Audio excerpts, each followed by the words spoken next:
Okay, so now let's try adding a bass line to the loop that we've started putting together. I'll load up this synth preset UB bass.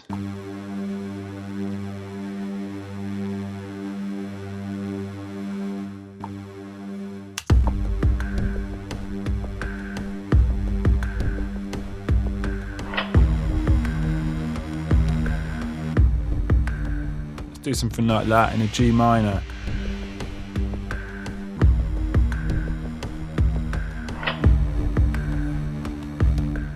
Chord.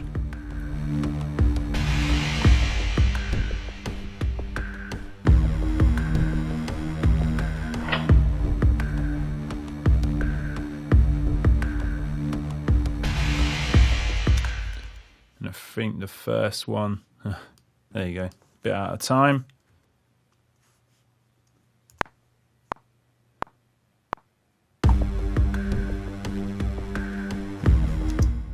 There we go. And the time's a bit better generally on those. I realised that the buffer size was set really large on the last video, which is why the timing was bad anyway, but was made even worse by the latency that would have been introduced. So now we've got our bass line in. If we play around with the mod wheel, we'll add some LFO movement to this bass.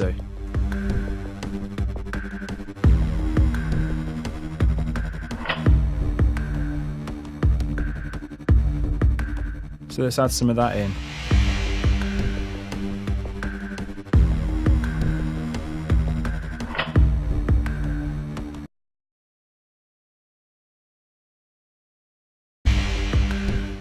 So we've got some nice movement now on the bass. The LFO gets introduced just to add some nice movement, a bit of shaping.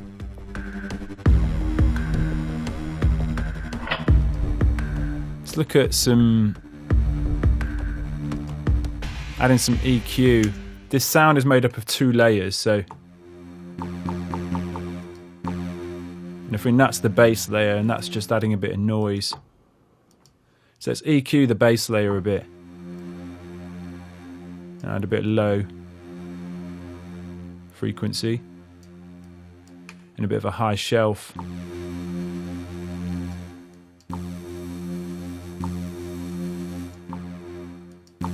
Bit more presence.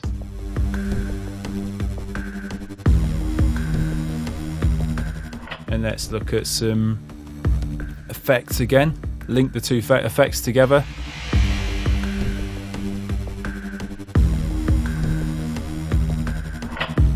And what about adding some unison detune?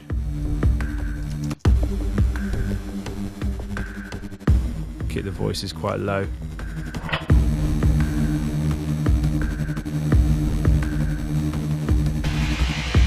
For a bit of a deeper tone, we could actually tune this bass down. Let's tune it down 1 octave.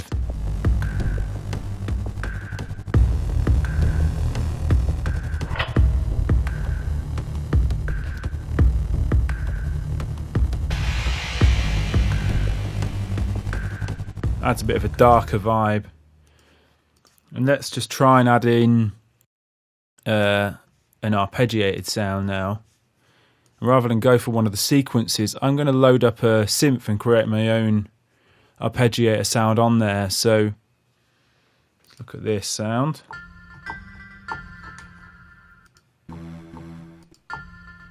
Something like that really. Will work quite well, arpeggiated. Just go straight to the arpeggiator, turn it on. And let's just actually copy these notes. It's just a G minor scale, so D sharp and D.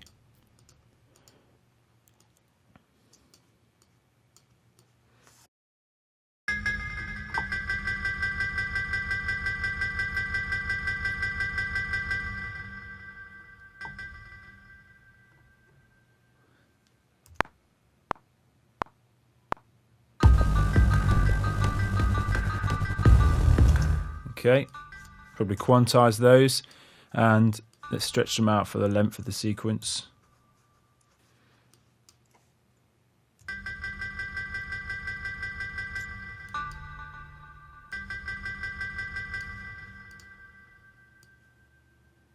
Let's do 4-bar long.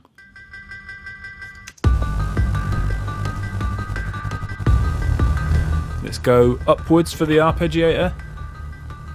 Let's add an extra octave.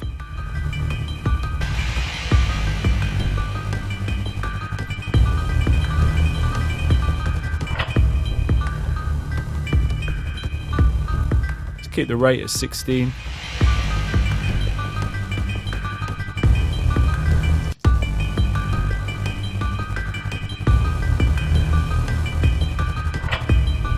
Could actually tweak the envelope a bit, make it a bit tighter.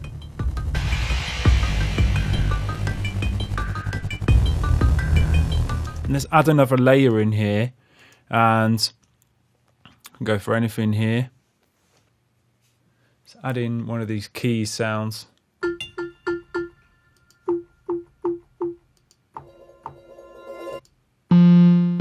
That'll be pretty cool. Got a nice fat tone to it.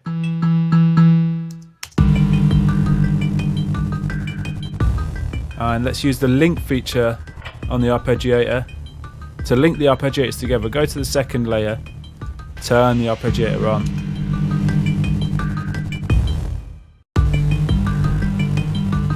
And then let's move the controls that we set here. So it adds that speed to both layers and also the octave.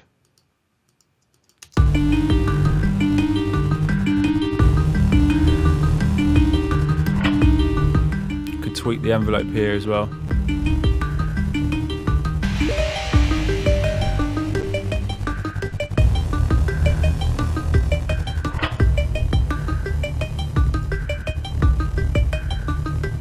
And let's go to our effects.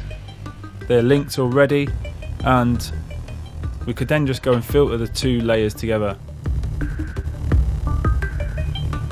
Let's add some unison voices.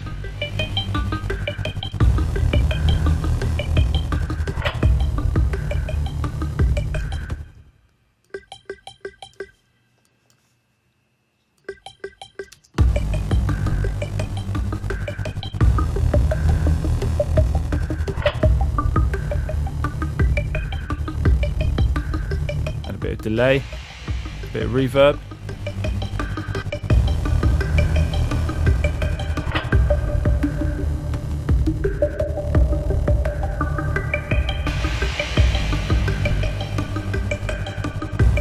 And you can see how creative you can be just using instances of Atom for the percussion, the kick and snap sound, bass with loads of movement, and some melodic hooks on top.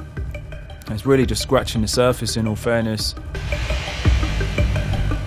Okay, that brings us to the end of this series of videos on Atom. I hope you've enjoyed it, and any questions you've got, please get in touch with the ADSR team, and thanks for watching.